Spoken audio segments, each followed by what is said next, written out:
Soto kuning selama ini memang terkenal sebagai soto khas Bogor, Jawa Barat. Namun ternyata kebanyakan penjualnya malah bukan berasal dari kota Bogor. Lalu, dari manakah mereka berasal?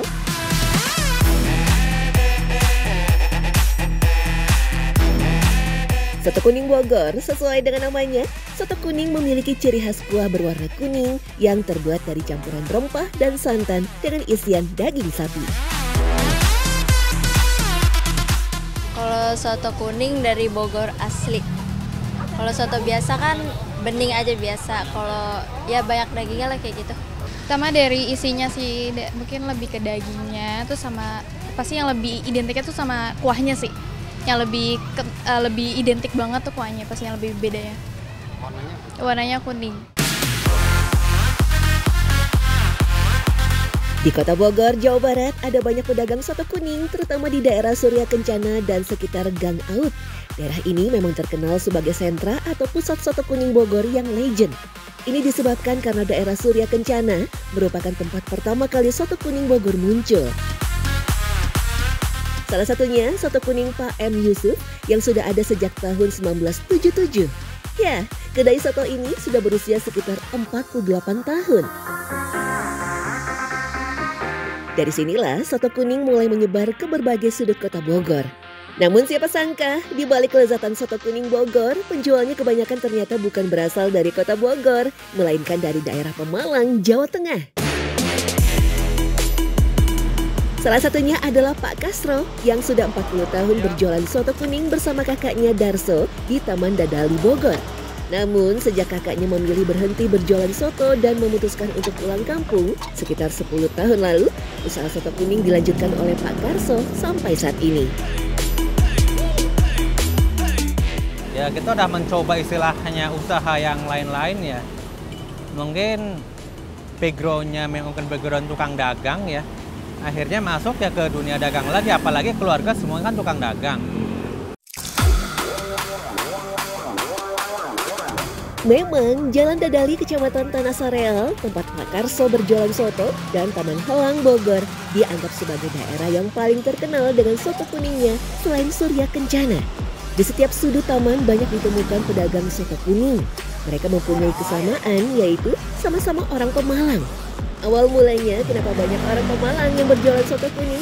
Ternyata karena dulunya mereka bekerja di kedai soto kuning dan kemudian setelah menyerap ilmunya, mereka memulai usaha sendiri.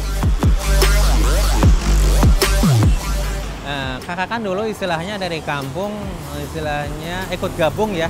Diajak sama temannya juga, gabung sama teman, ikut dagang soto sekitar tahun 80-an. Di Surya Kencana itu kan, warung bandrek lah. Ya akhirnya setelah mungkin udah tahu ilmunya, udah tahu dasarnya, akhirnya mandiri gitu kan, buka istilahnya modal sendiri, dagang sendiri begitu. Cuman ada kolaborasi antara soto Bogor ya, mungkin ada bumbunya agak dari robah gitu kan. Soto kuning orang Pemalang sekilas sama dengan soto kuning Bogor yang dijual di Surya Kencana. Isiannya pun beragam, ada kikil, daging, paru, dan juga babat.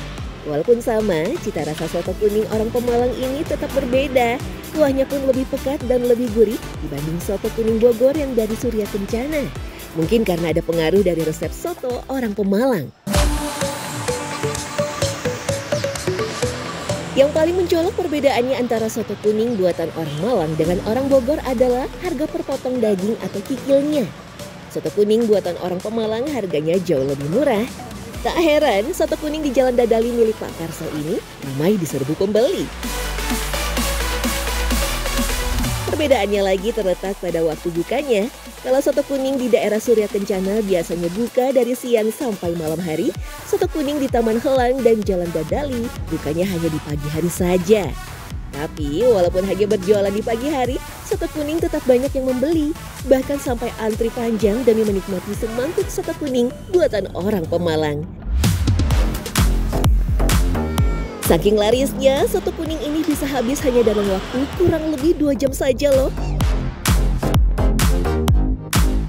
Hanya masalah tempat aja Om.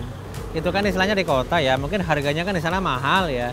Kalau menurut rasa ya mungkin sama ya. Sama kan namanya juga soto kuning ya. Ada perbedaan juga dikit Om, masalah bumbu mungkin ya. Perbedaannya cuma dari segi harga doang Om. Harga. Di sana harganya rada beda ya, di sini kan harganya rada murah gitu kan. Segitu aja. Mungkin rasa ya, mungkin ya hanya beda dikit lah gitu. Melihat kesuksesan orang Pemalang berjualan soto kuning di Bogor, akhirnya banyak orang Pemalang lain yang mengikuti jejak Pak Karso untuk berjualan soto kuning di Bogor. Mereka pun ikut berjualan soto kuning di berbagai wilayah lain di Kota Bogor seperti Kebon Pedes, Cimanggu, Tajur, dan daerah Ciawi. Dulu sedikitnya ada 30 orang Pemalang yang meramaikan usaha ini. Mereka bahkan tinggal di satu tempat di daerah Kedung Badak. Ada banyak gerobak soto kuning berjajar di depan rumah kontrakan. Bahkan karena banyak pedagang soto kuning yang tinggal, daerah ini sering disebut Kampung Soto Kuning. Namun kini daerah Kedung Badak tidak seramai dulu. Banyak pedagang soto kuning yang pindah tempat tinggal, berganti profesi menjadi supir atau petani di kampung. Mungkin karena tak semua bisa bertahan seperti Pak Karso dan kakaknya. Sekarang di daerah Kedung Badak ini hanya tersisa 4 pedagang soto kuning yang berasal dari Pemalang, termasuk keluarga Pak Karso.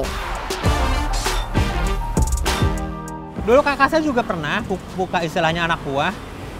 Waktu itu 9 orang.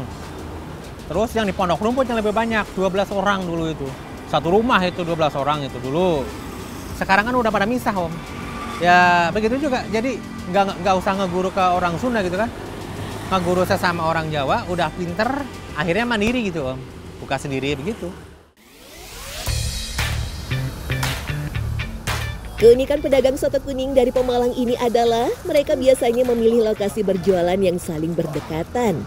Contohnya saja pedagang soto di Taman Helang. Di sini tidak hanya Pak Karso, namun ada 2 pedagang soto kuning lainnya menjajakan makanan yang sama. Biasanya mereka yang berjualan di lokasi yang berdekatan itu masih bersaudara atau satu keluarga. Walaupun berjualannya sama-sama soto kuning, tapi mereka tidak merasa bersaing atau saling sirik satu sama lain. Bahkan Pak Karso lah yang pertama kali mengajarkan keponakan dan saudara yang lain untuk membuat soto kuning Bogor dengan cita rasa orang Pemalang. Pertama kakak ini ya, pembukaan kakak saya yang paling tertua kan. Bawa bapaknya yang di Taman Lang tuh dibawa. Itu sekarang udah menjadi penerus kedua, itu kan anaknya. Ya lah yang di sini mamangnya dia dibawa sama kakak saya juga. Jadi lingkup keluarga Om. Emang dulunya emang dagangnya emang wilayah sini. Suatu hal yang wajar jika kesuksesan berdagang atau berjualan sesuatu akan banyak diikuti orang lain. Sama halnya ketika ada jajanan atau makanan yang viral, tak lama berselang akan banyak yang berjualan jajanan yang sama. Itu juga yang terjadi pada usaha soto kuning Bogor. Melihat suksesnya orang Pemalang berjualan soto kuning, banyak juga orang Pemalang lain yang mencoba mengikuti dengan harapan bisa meraih keuntungan dan kesuksesan yang sama. Sebetulnya gini ya, sangat-sangat wajar kalau misalnya orang melihat orang lain sukses, maka dia akan meniru resep suksesnya gitu loh. Walaupun seharusnya kan dia juga harusnya bisa memilih jualan yang lain ya, nggak harus soto juga gitu kan, nggak harus jenis makanan yang sama. Dia bisa cari atau explore kira-kira sebetulnya dia lebih bagus masak apa sih untuk supaya bisa sukses gitu. Pedagang soto kuning asal Pemalang tidak hanya mangkal tapi juga berkeliling. Mereka mencoba peruntungan dengan cara berkeliling agar dagangannya cepat habis. Uniknya, pedagang soto kuning keliling dari Pemalang ini tidak berjualan sampai ke Surya Kencana yang menjadi pusat soto kuning di Kota Bogor.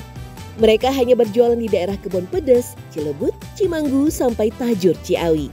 Bukan karena khawatir dengan keberadaan soto asli Bogor di wilayah ini, tapi ternyata kawasan Surya Kencana tidak nyaman untuk berjualan keliling karena jalannya kecil dan banyak kendaraan yang lalu lalang.